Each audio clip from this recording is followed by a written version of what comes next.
Welcome to Hope Project's video on complaints against legal representatives. Did you know that the least complained about area of law is asylum and immigration? As my mug suggests, we are the greatest lawyers in the world. Okay, maybe not.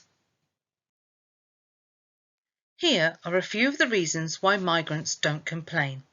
In 2016, the Solicitors Regulation Authority, SRA, conducted research investigating the asylum process and asylum seekers' understanding of the process.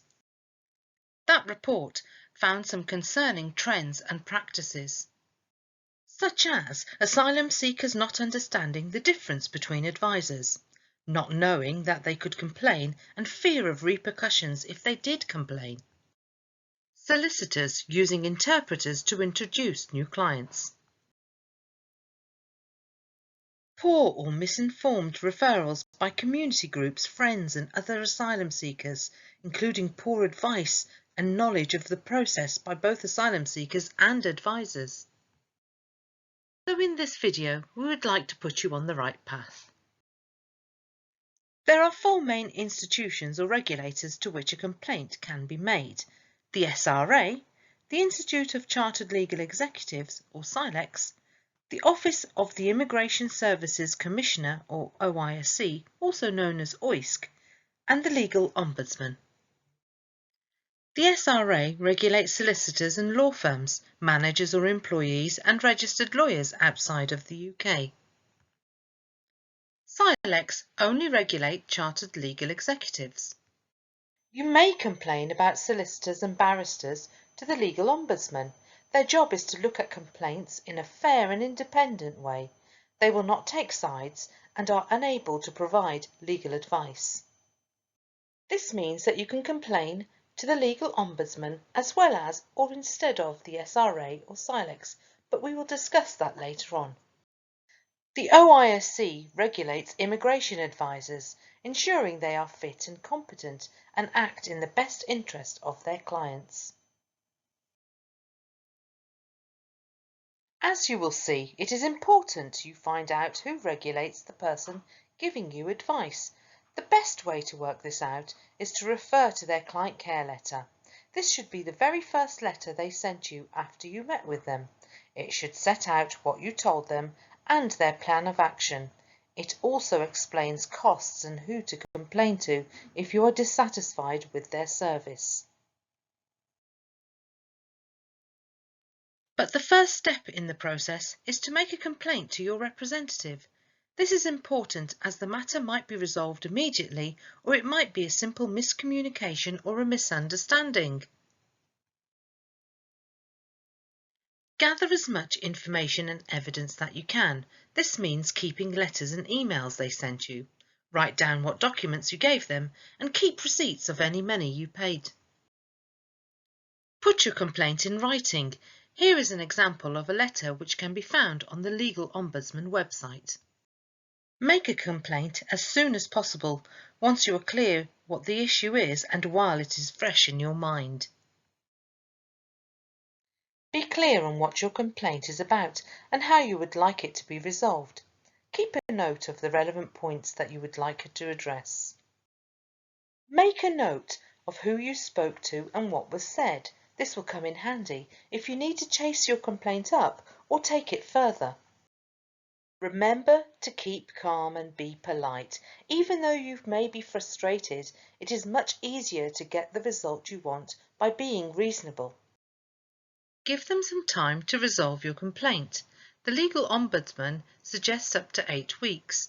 If you are unsatisfied with the response of your legal representative or you don't get a response within 8 weeks, contact the SRA, SILEX or the Legal Ombudsman. When making a complaint, you should ask yourself, what is the complaint about? The reason for this is so you understand which authority to complain to. The SRA and SILEX have a similar approach to complaints, so I will group them together for this video. If your complaint is about a breach of principles or code of conduct, and you are not satisfied with the response from your solicitor, you may complain to the SRA or SILEX. Examples of a breach include shutting down their firm without telling you, dishonesty or deliberately overcharging you, taking or losing your money, treating you unfairly because of your age, a disability or other characteristic. To report a breach, complete the report and complaint forms on the SRA and Silex websites, setting out your concerns, the individuals you consider responsible, and providing any evidence. A complaint to the Legal Ombudsman can be made online. They deal with issues regarding poor service, such as not replying to your emails, letters or calls, losing your documents or giving you unclear advice, charging you with an amount you are not happy with, not explaining issues properly so you do not understand. The last organisation you can complain to is the OISC. You usually cannot complain about something that happened more than 12 months ago, but this is discretionary. You can complain about poor advice or service, unreasonable fees, making false claims of success, an advisor charging for work not done, an advisor missing deadlines or failing to appear at court, an unregulated person. You cannot complain about how long your immigration or asylum application has taken, something that's already part of an ongoing legal action, a refund or compensation, Home Office staff or judges, or a person or organisation outside the UK. You may ask someone to make a complaint on your behalf, such as a friend, solicitor or voluntary organisation. The OISC will provide interpreters if required. The complaints form is available in many languages. You may email or post these with any documents that are relevant with your complaint. Finally, it is your right to complain if you are not happy with a service. Do not be afraid, you will not be punished for complaining. In some cases, it is essential that a complaint is made, as the Home Office and courts do not believe something was the fault of the solicitor because no complaint was made. As the Egyptian writer, poet, filmmaker and human rights activist Susie Kassam said, "Being able to admit you're wrong is important, but so is standing up for yourself when you're right." I'd like to thank you for watching this video, and if interested in future videos, please visit our website.